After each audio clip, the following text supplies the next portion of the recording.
Coucou tout le monde, nous allons, vous savez, régler le célèbre autofocus autofocant et cette semaine, nous allons parler de ce qui nous rend fous.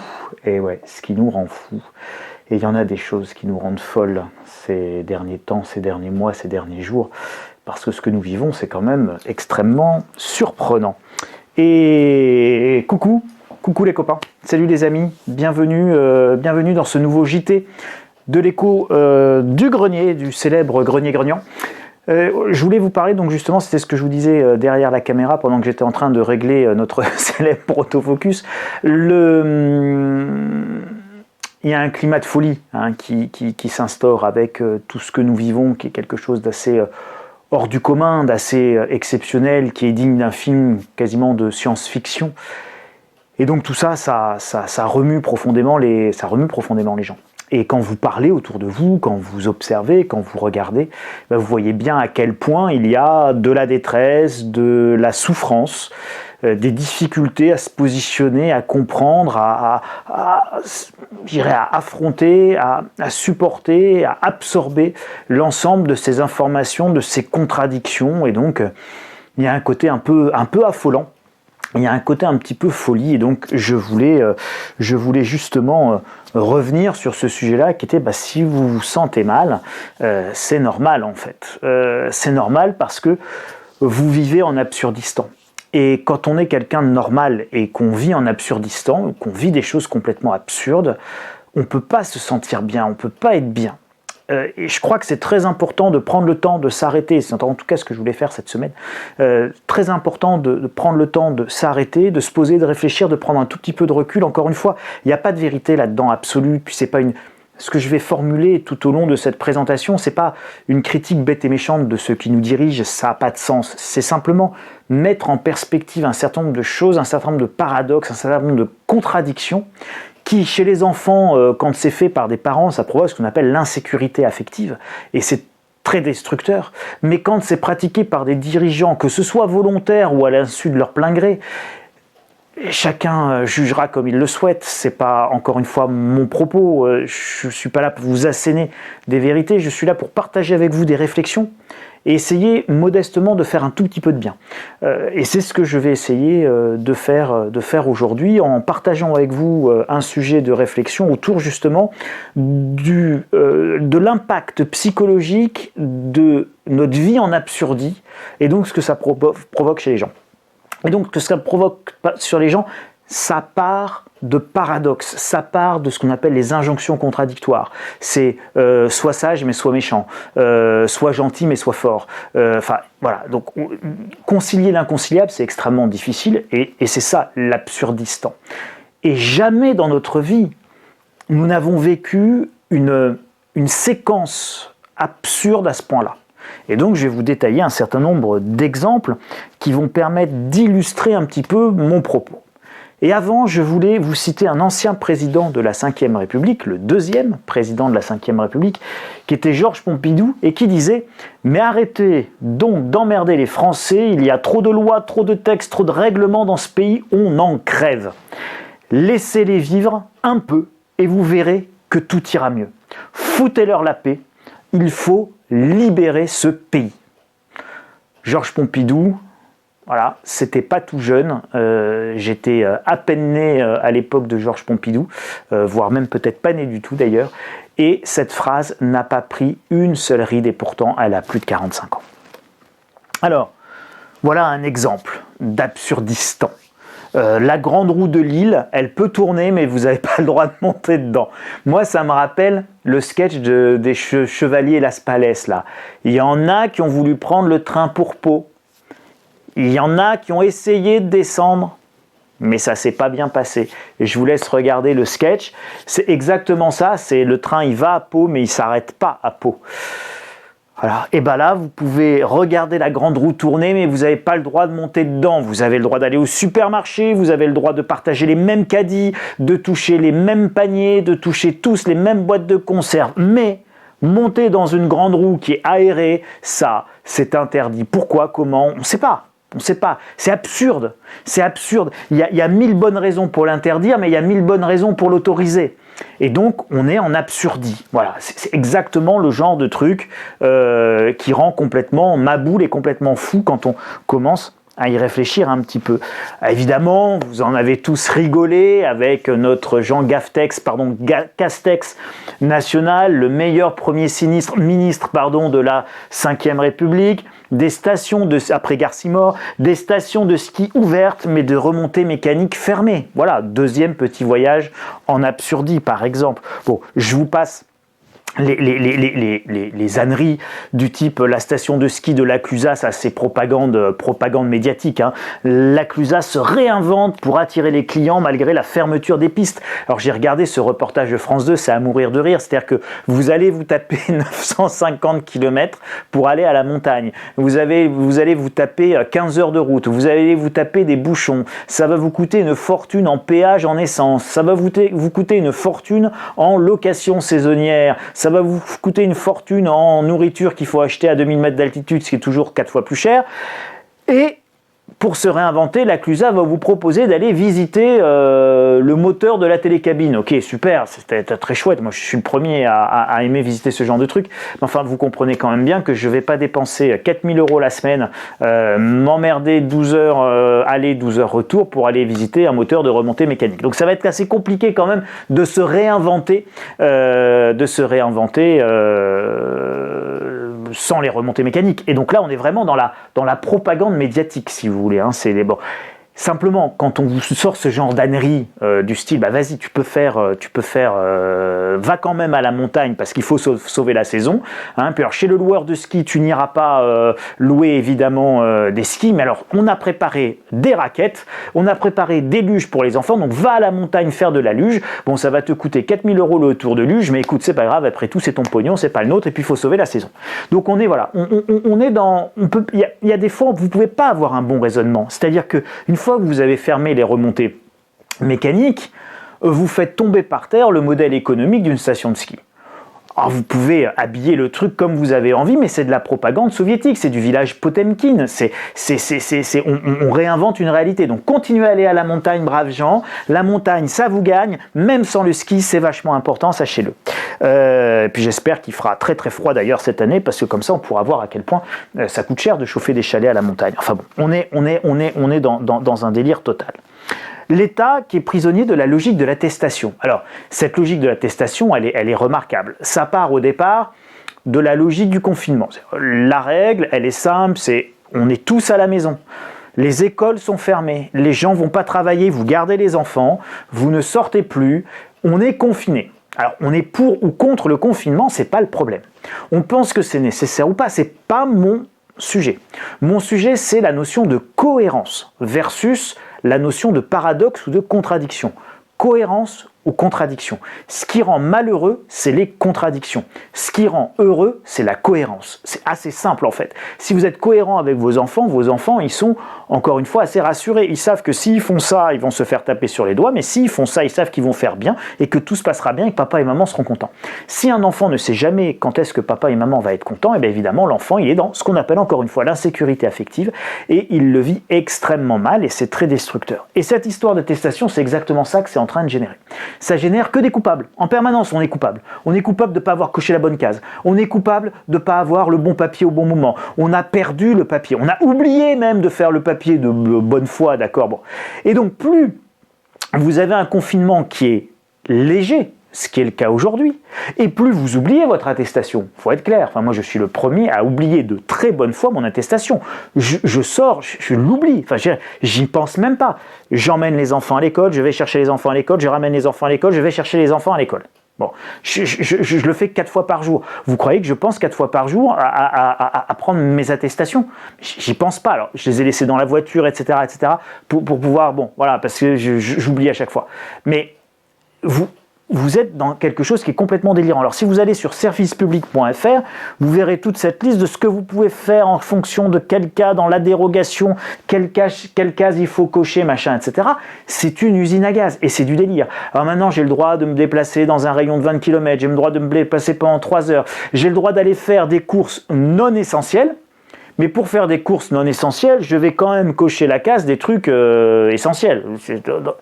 Donc oui, mais enfin, si je vais acheter des jouets, c'est quand même pas essentiel. Non, c'est pas essentiel.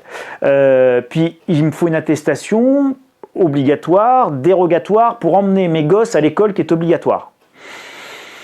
C'est un peu vasouilleux leur truc là. Et donc, en fait, à un moment donné, il faut savoir sortir des logiques dans lesquelles on s'emprisonne. Et l'État aujourd'hui est en train de s'emprisonner dans une logique d'attestation.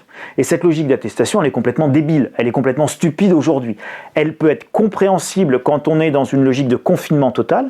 Quand on n'est pas dans une logique de confinement total, elle est complètement paradoxale. Et donc, vous ne faites que créer des coupables qui n'ont pas la bonne attestation, le bon justificatif, le bon masque, remonter au bon endroit sur le museau. Enfin bon, nous, on sort de la maison la semaine dernière. À ce moment-là, passe une voiture de police municipale.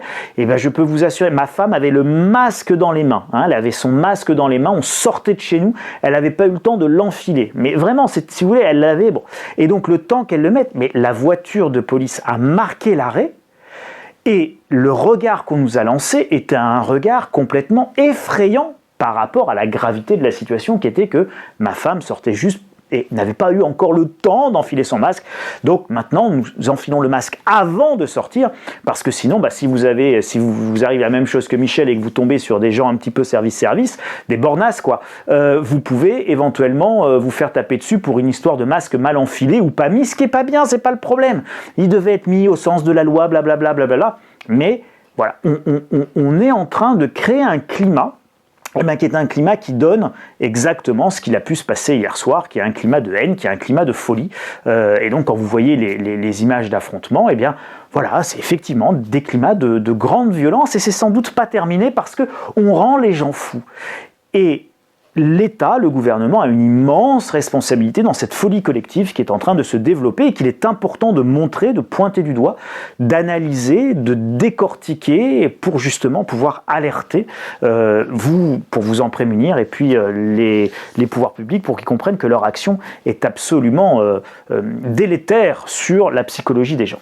Mais ce n'est pas tout, regardez, ça c'était le camp de migrants, place de la République, vous avez tous vu les images certainement avec ces policiers qui soulevaient les tentes, et puis il y avait des migrants qui tombaient. Bon, c'était assez, à la fois, c'est terrible, assez drôle d'un côté, parce que c'est une scène digne d'un film. Enfin, moi, je voyais ça, pouf, ça tombait. Ça m'a rappelé quand on était avec les copains dans les chambrées, qu'on attrapait les sacs de couchage, et puis le copain y tombait. On était exactement dans cette logique, mais évidemment pas avec, et dans cette même scène presque cocasse d'un côté, et puis évidemment dramatique de l'autre, puisque on joue avec des gens, là.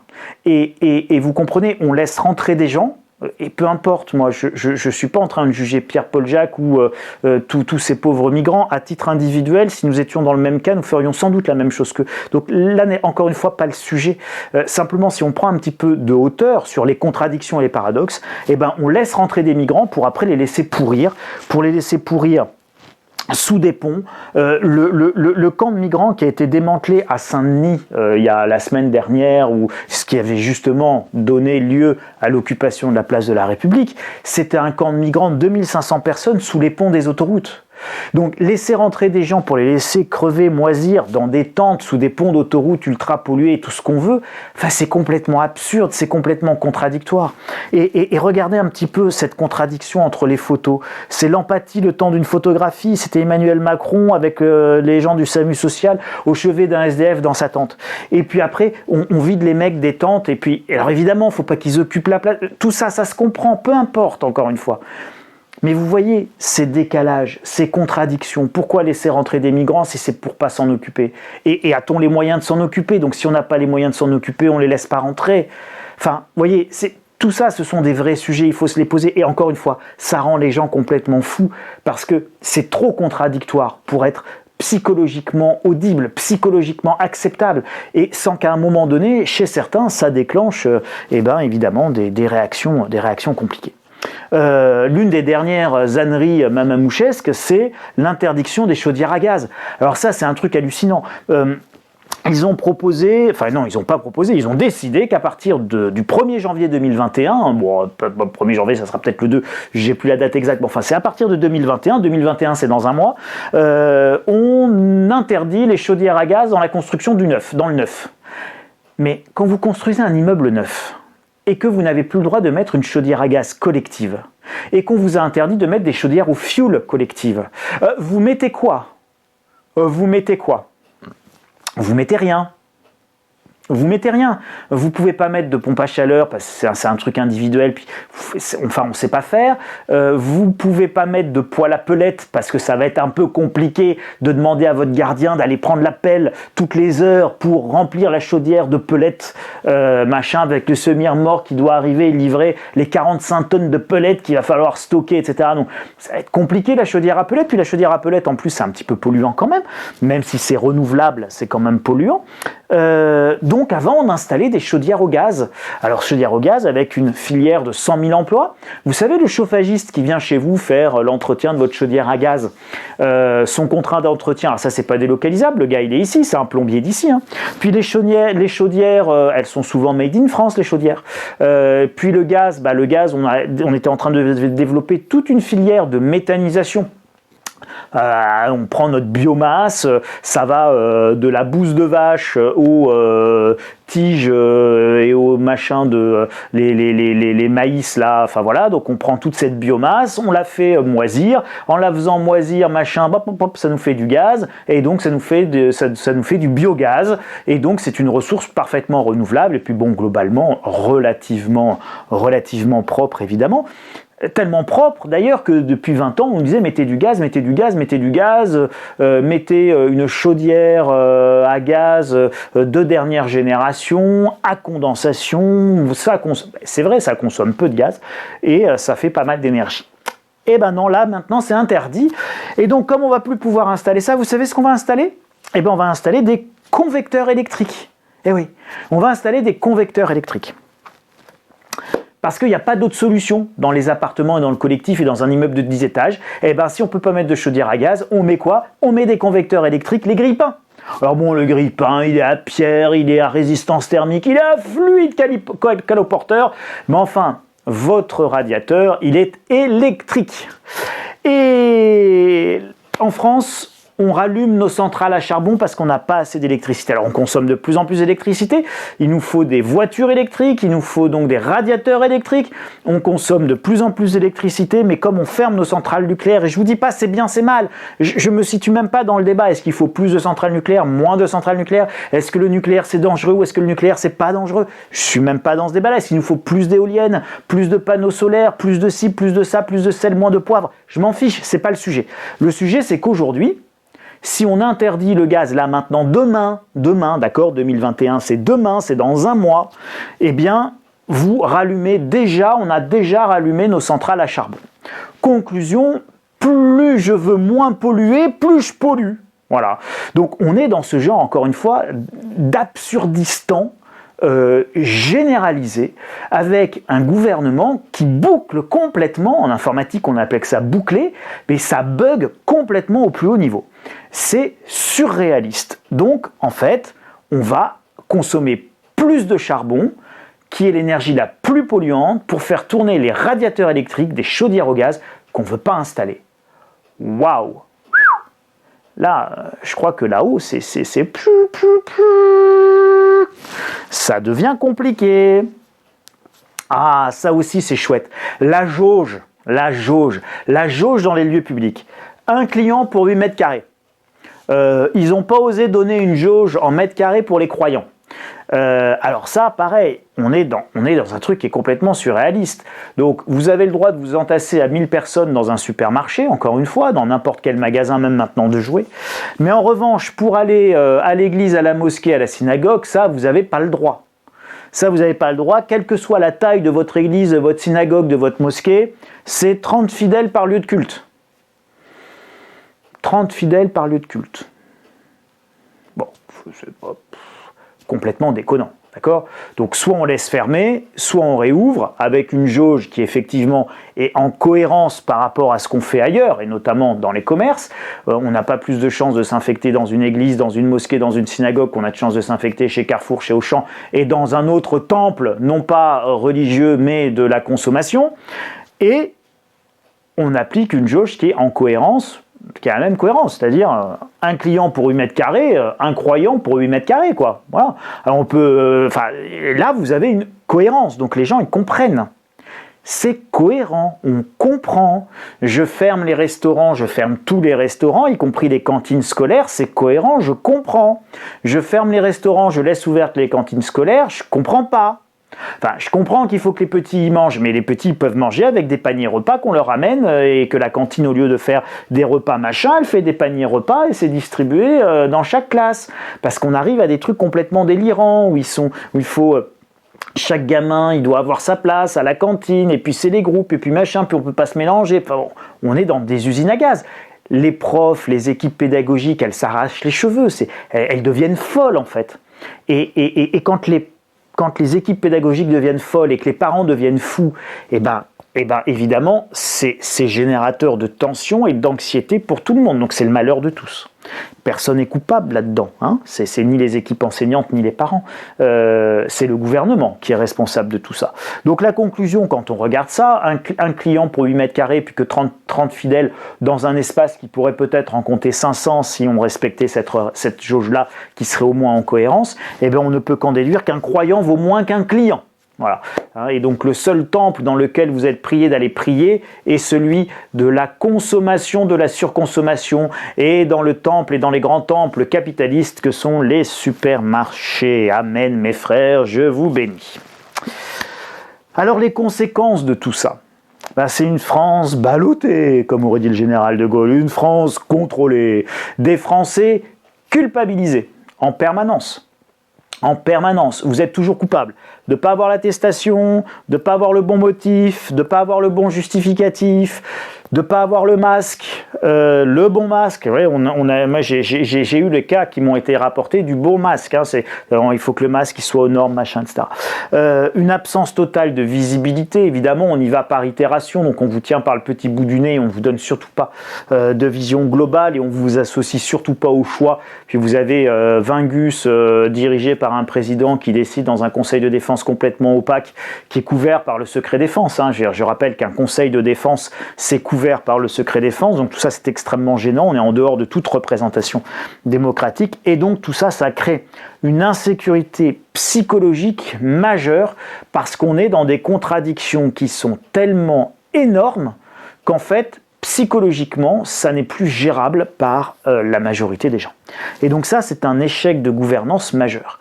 Et Macron, quand il a dit « Ah, il faut que je donne un cap de la visibilité », mais que dalle, mon pauvre, mais juste que dalle. Il n'y a aucune cohérence dans tout ça. Il n'y a que des âneries, il n'y a qu'un enchaînement d'impréparation. C'est juste une gouvernance et une gestion lamentable. Et si elle était juste lamentable, cette gestion, ce serait pas bien grave, hein, à la limite, ce serait pas bien grave.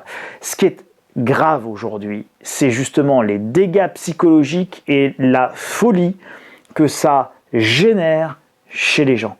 Et cette folie, plus on va continuer à avancer dans l'épidémie, plus elle va grandir, s'accroître, et plus les tensions vont devenir vives et fortes en raison de ces contradictions.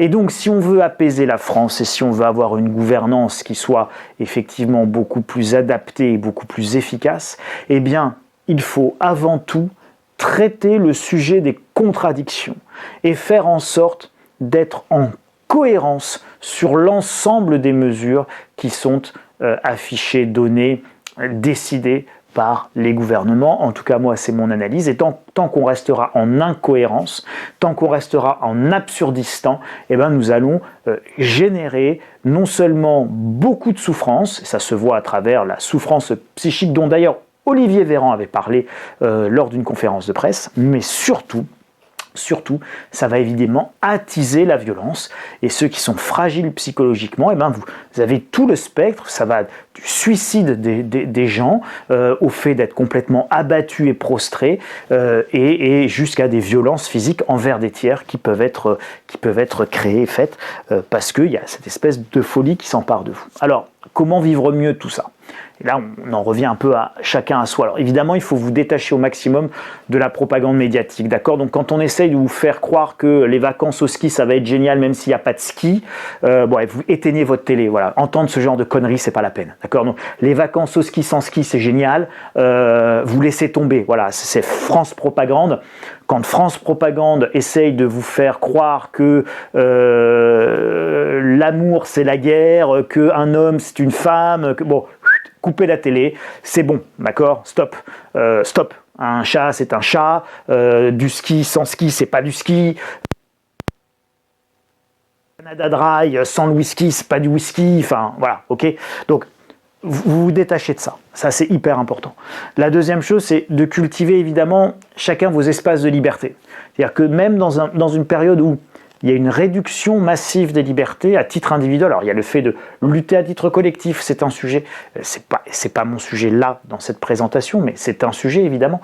Mais vous avez à titre individuel évidemment la possibilité de cultiver vos espaces de liberté et profiter de tous les espaces de liberté, et même si dedans vous vous aménagez un petit peu par rapport à la législation. Je sais qu'il y en a qui sortent avec plusieurs attestations, c'est rigoureusement interdit, et je vous dis simplement, il y en a qui sortent avec plusieurs attestations, mais c'est rigoureusement interdit. Donc ce qui fait que quand on a 2 attestations, qu'on a le droit de sortir 3 heures, on peut sortir 6 heures. Ne le faites pas, c'est interdit. D'accord? Jamais faites ça. Jamais. Voilà. Bon. Ensuite, développer, et je ne peux pas vous dire le contraire, développer une culture de la résistance intellectuelle et pointer chaque contradiction, c'est hyper important. Ne subissez pas. Soyez toujours en regard critique vis-à-vis de ce qu'on vous dit. Ça va vous aider à dédramatiser ces contradictions et ces injonctions contradictoires et donc à mieux les vivre. Faites des projets adaptés à la situation. Bah oui, on peut pas forcément partir voyager à l'autre bout de la planète. Donc on doit faire des projets, mais en revanche, faire des projets, c'est très important. Ça permet de se projeter, ça permet d'avoir des échéances, ça permet de se mobiliser aussi avec des choses plus gaies et plus joyeuses. Alors il y a des projets qu'on peut faire parce qu'on a la visibilité, il y en a d'autres on ne peut pas les faire parce qu'on n'a pas la visibilité. Donc focalisez-vous sur ce qui et dans votre champ des possibles. Vous avez la possibilité de faire des projets pour vous former à la maison, à distance. Ça, vous pouvez avoir ce genre de projet.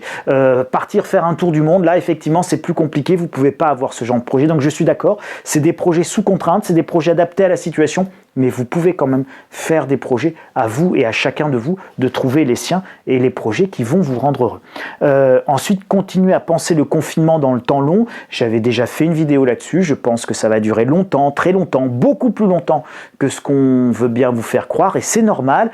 Il ne faut pas désespérer Billancourt, et si vous étiez en poste de responsabilité et que vous aviez à diriger ce gouvernement, il est fort probable que vous ne diriez pas, et les cocos, vous en avez pour 24 mois, ça c'est, si ça se passe bien, c'est le minimum. En réalité, peut-être ça va durer 4 ans, et puis ça se trouve, vous en avez pour 20 ans, parce que le vaccin il marchera jamais, et qu'on va faire du yo-yo confinement, comme ça, pendant 20 ans. Vous imaginez le truc là, si je vous dis ça? Les cocos, vous en avez pour 20 ans là. Ah mais là, c'est une catastrophe. Donc, pensez ce confinement dans le temps long. Pensez cette réduction des libertés dans le temps long. Encore une fois, si vous voulez lutter pour les libertés, la démocratie, c'est autre chose ça, c'est un autre sujet.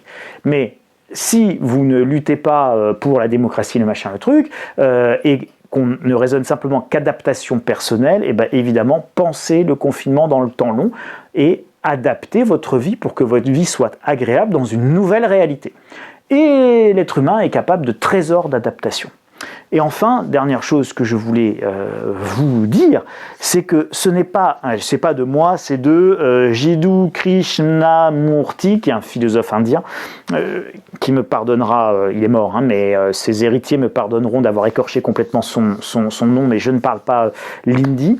Ce n'est pas un signe de bonne santé que d'être bien adapté à une société profondément malade. Donc si vous vous sentez mal, parce que cette société est complètement absurde, eh ben c'est que vous êtes complètement normal, et ça en réalité c'est une excellente nouvelle. Et c'était sur cette nouvelle que je voulais vous quitter, et puis sur ce message qu'on peut effectivement adresser à nos plus hautes autorités: cessez donc d'emmerder les Français, foutez-nous la paix, laissez-nous sortir sans attestation, allégez tout ce qui peut être allégé, et faisons du Pareto, c'est-à-dire que fermons que les endroits où il y a le maximum d'infections et de contamination, laissons tout le reste ouvert. Portons des masques, lavons-nous les mains, ayons les gestes barrières les plus simples mais les plus sérieux, et puis essayons d'avoir la vie la plus normale, parce que sinon dans ce pays on va devenir complètement fou à force d'absurdité et de contradictions du type les stations de ski ouvertes mais les remontées mécaniques fermées, les grandes roues qui tournent mais qui tournent à vide. Mettez-moi un gros doigt bleu si vous avez envie, likez, partagez évidemment, ça fait partie de la résistance intellectuelle. Et puis abonnez-vous sur le site insolentcia.com à la newsletter et de même qu'à la chaîne. Merci les amis, je vous souhaite bon courage, je vous souhaite beaucoup de courage pour affronter l'absurdistan dans lequel nous vivons tous. Et puis on se retrouve la semaine prochaine pour un nouveau JT du Grenier. Prenez bien soin et grand soin de vous, parce que vous êtes tous précieux. Merci les copains, à bientôt.